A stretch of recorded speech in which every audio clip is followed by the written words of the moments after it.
Hello YouTube, it's your High Lord back again with another reaction. Today we're going to be reacting to Casual Geographics, just another boring video about birds, but I'm sure to be quite interesting. Don't forget to like, comment, and ring the notification bell, and let's get into it. Boop. Well, it's a good opening. No pun intended. Don't let the baby face and lack of facial hair fool you. Us 90s kids are getting old. And one thing they don't tell you about getting old. We are. That birdwatcher phase really comes out of nowhere. You'll just be minding your own affairs and then one day, unprovoked, you'll be like, why are you letting that happen? That is an immaculate looking grackle. We laughed, but the whole time he was right. The bird is the word. And is he wrong? Just look at Buddy go. Oh, I love that video. I could watch that for a couple of minutes without getting bored. This is an American woodcock, and I know what you're thinking. They go by a lot of names, such as the timberdoodle, the bogsucker, and the hokum-poke. As for the partridge floatwalk, woodcocks eat worms, and it's believed that a cute little woodcock waltz to us is a Category 7 disaster to any earthworms below. They dance everywhere they go. Makes it easier for a hokum-poke to poke 'em folks. They do their dancey dance in the name of murder. And clearly it takes some time for a woodcock to get the rhythm right. As you can see for this baby bogsucker, the beat is chasing them.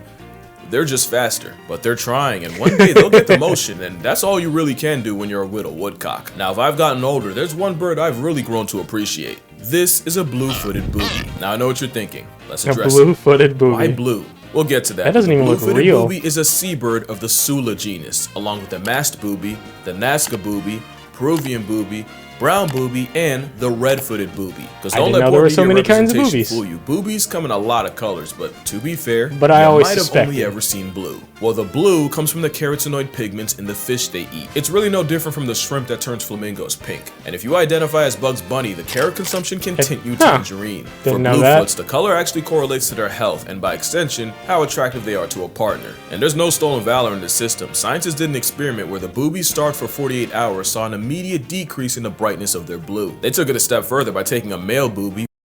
That's weird. Is that like a common effect in birds? I've never heard of that.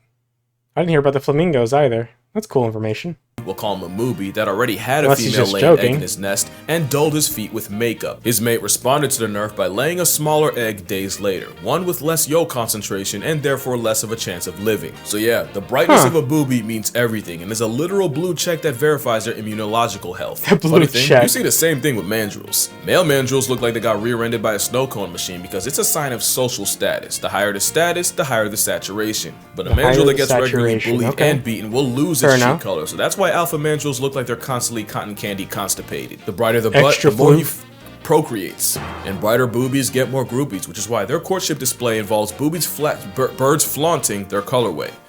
It's like red bottoms, but for crib. It honestly looks like they're on a mission not to crease their sneaks, and the final act of this dance involves the mooby presenting his partner with nest material.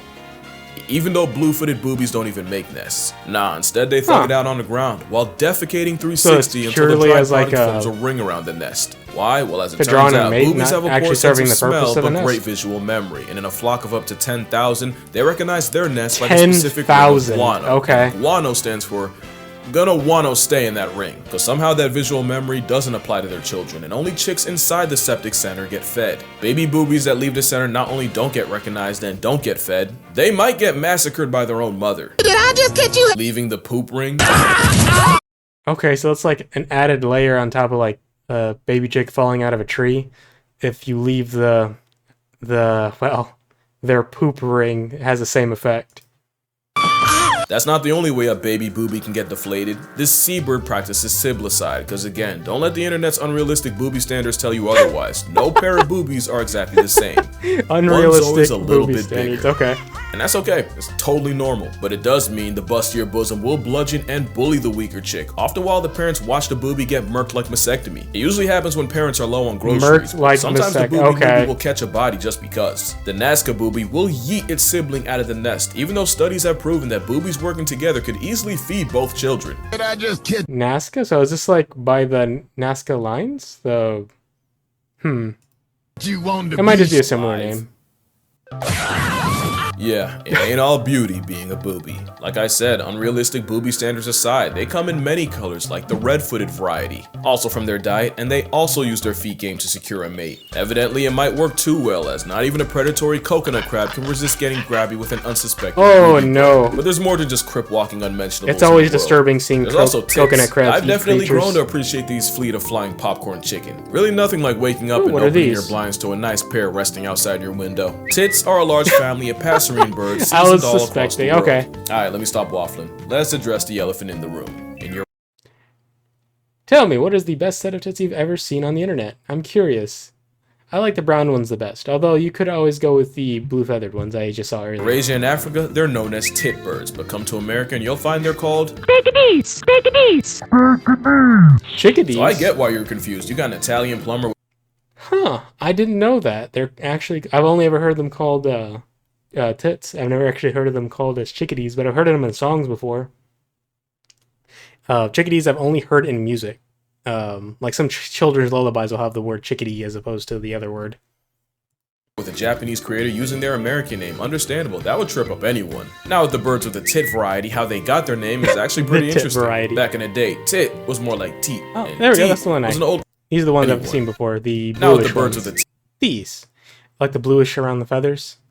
Tit variety, how they got their name is actually pretty interesting. Back in the day, tit was more like teat, and teat was an old English word for little or small, or even the suggestion of something small. Yeah. Matter of fact, there was a time where it was used to reference like a small horse or pony in the very derogatory. Petite. For example, no storing of pasture with baggly tits, with ragged with age, and evil at hit. Thomas Tasser. Translation: Tommy had a problem with them horses. But yeah, tit means little, and if you don't believe me, pardonnez mon français, mais petite means little. So that is un petit pair de tits. I just said also that. in old-timer language, mus referred to bird, and the game of telephone turning mus into mouse is how there's now a group of birds known as titmouse. English lesson aside, when it comes to birds, there's a lot of tits in the world. Yeah, there it is. They come in all shapes. The blue tit, this is the one I've always seen. And sizes. My favorite is the long-tailed tit.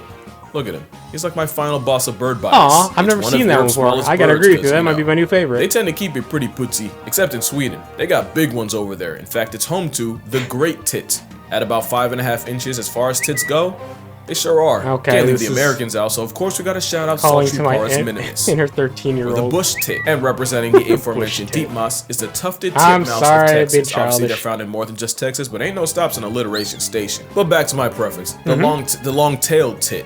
And not just because of shape, although I do like them round. I don't really have a preference. They're all beautiful. He's just built like a perfect I agree, snowball. good sir. And something about watching them hang in the air is just satisfying. But also because they have a daycare Can't go wrong system. with a good tit. Nature just couldn't let a long-tailed tit rock. So they have a lot of predators like owls, weasels, and even unnatural ones like domestic cats they can thank us for. The war on tits means their airborne cotton ball has a high nest failure rate. But the thing is, if their family becomes compromised in the middle of their nesting season in May, because tits usually pop out in the spring, instead of trying again, usually what they'll do is help out a nearby nest. Now the helpers are usually related, but in a study, half of all the long-tailed nests had at least one and usually more recruits helping the cause. As you can guess, the chicks raised with helpers have a better chance of surviving a trip around the sun, and the experience means the helpers' future children have better luck at life. So basically, these birds are the embodiment of it takes a village, and it's always a pleasant sight to see tits sticking together for the greater good. And I gotta say, out of all these birds, I really like the of this one.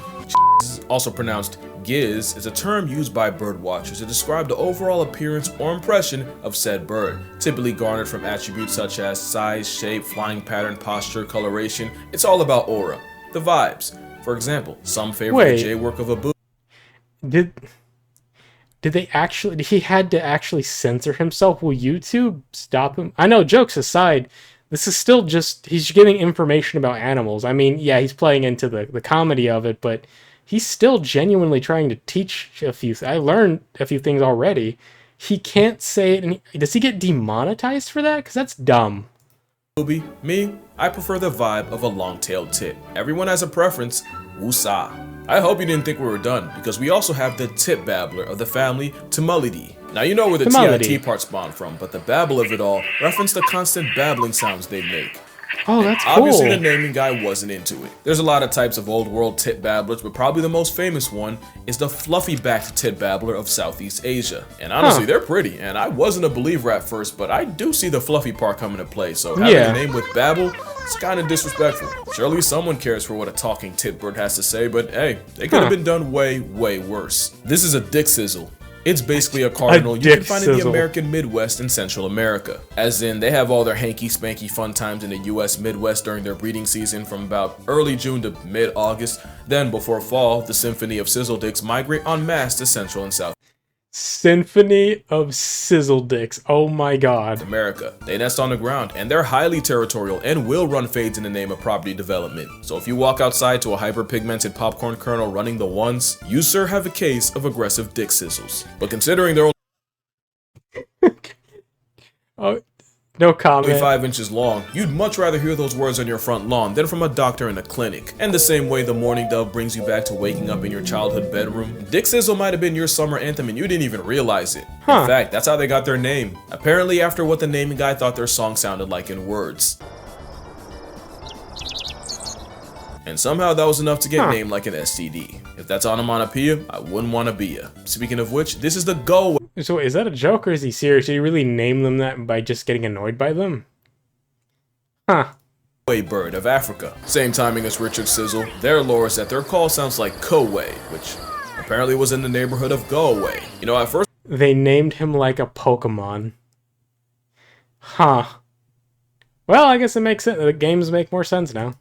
I wasn't feeling it, but if I try really hard, I can make myself hear it. Or I could just be getting Barbied again. Oh, Barbie! Those were vintage! Did he not just curse? The fun thing about them is, it's believed that is an alarm call to warn other go-aways and actually even other animals of predators. Conceptually, if that's true, that's really cool. And that's it for the onomatopoeia portion. Let's talk about the rough-faced shag. It sounds like a euphemism for the cultural appropriation of canine coitus. Really, it's a rare seabird endemic to New Zealand. style. Shout out New Zealand. A cormorant, if you will. You know what else is a cormorant? Yo, you know what? No, look at it. I don't know. Well, anyone here that maybe played not Breath of the Wild, Legend of Zelda Wind Waker? Because he's playing the music as well. This looks like the bird. The boss bird, the one that works for Ganon. This kind of looks like. I wonder if that's where they drew inspiration from, or maybe it was something else. You know what else is a cormorant? I believe you've met. This aquatic attack on Titan is also called a king shag. It is. The closer they get to it, it looks more like yellow skin called the caruncle. Lots of birds have this, like the king vulture. By the way, do not Google caruncles on a pigeon. I'm serious, that ruined my whole vibe. For Big Shaggy, the caruncles really swell up and brighten during breeding season. Also, that ring around their eye turns an even bolder blue. It's really no different from the blue of a booby bird. Consider it amorous eczema. A booby bird. And it's not the weirdest thing a bird will do for attention. This is a sage grouse. And this is the part of the video that might actually get me got. Two things. One, that's a guy. And two, those implants are inflatable guller sacs that they pop out for female validation. What they'll do is gangs of grouses will gather in groups called leks, that's L-E-K, and they'll display their headlights in a courtship dance that you can actually hear from 3 miles away. It's very competitive, and they'll spend hours a day doing it. And in the center of the lek is the biggest bosom bird, the dominant male that gets to mate with pretty much 80% of the girl grouses there. Now let's be honest, you and I probably had the same thought when we saw this. How do they avoid predators when they're built like an uppercase cry for attention? Yeah, see, that's the thing though. Grouses have the peacock problem, where their biggest flex often gets them flatlined by predators. Yeah, but from what I hear, I didn't mean to stop in that one, but from what I know, like, a lot of hunters have a hard time getting these guys because they blend in so well, like perfectly. It depends on the time of year. But these, especially, I don't know if it'd be spring or summer, but they're nearly impossible to see in certain times of year. I know the ones up towards Alaska or Canada. The only reason I know this because I watch the Outdoor Boys, but up towards their area, the grouse are actually white, and during the winter period, they're basically invisible. You have to have very sharp eyes to pick them out, even with their extra colors that they can hide away. Those chesticles mean guy grouses get griefed by eagles so bad that the ratio of girls to guys can be 2 to 1. It'd be game There's over. another bird that gets eagle. their lecks in. This is an Andean cock of the rock, and shout out to Peru, that is their national bird, and that is who you can blame for this. They have one of the biggest His name globes is in what nature now? because that's how they look fresh out the shell. The cock of the rock will also gather in lecks and also put on a show for female attention. I wish I had more videos I could show you, but apparently cock of the rocks are difficult to witness because apparently they're shy and easy Good, to you disturb. stopped yourself. Even a rock cock can get performance anxiety. Again, it happens, it's totally normal. Rock I mean, not cock. to this guy, but with a name like Superb Bird of Paradise, thinking otherwise would be a failure of your expectations. But whether you see it or not, the bird of Peru really knows how to rock out with his cock. Okay, that's gonna do it for this video. I feel like with all the chest you're jokes good. I You made, win. it's only right that I donate to the breast cancer organization. So link down below if you'd like to do so as well. Also, did you know 1 in 8 women will develop breast cancer? Yes. Stop playing with Had y'all some health. Go family get members. screened. A dead boobie's a terrible thing. Also, I feel like I keep forgetting to plug the fact that I have a Patreon, so if you'd like to support this nonsense beyond just subscribing, the link will also be in the description. But as always, honestly, I'm not really hurting right now. Like, don't give something you need. Not in this economy. Like, it's cool if you do, but I don't really need it. I would appreciate if you liked the video. Y'all know I usually don't ask that without offering something. Of course. I think we both know YouTube's not gonna be kind to this one. But yeah, drink water. No, hug they're your mother. not. I'm telling y'all, I'm surprised he had to censor himself on some of those, though. That's kind of silly. birds really do be birding. Take time to appreciate. And I'ma see y'all in the next one. Oh yeah, definitely. Yeah, guess that's it for this one, lords and ladies. Love to have you here. Have a great day and see you next time around.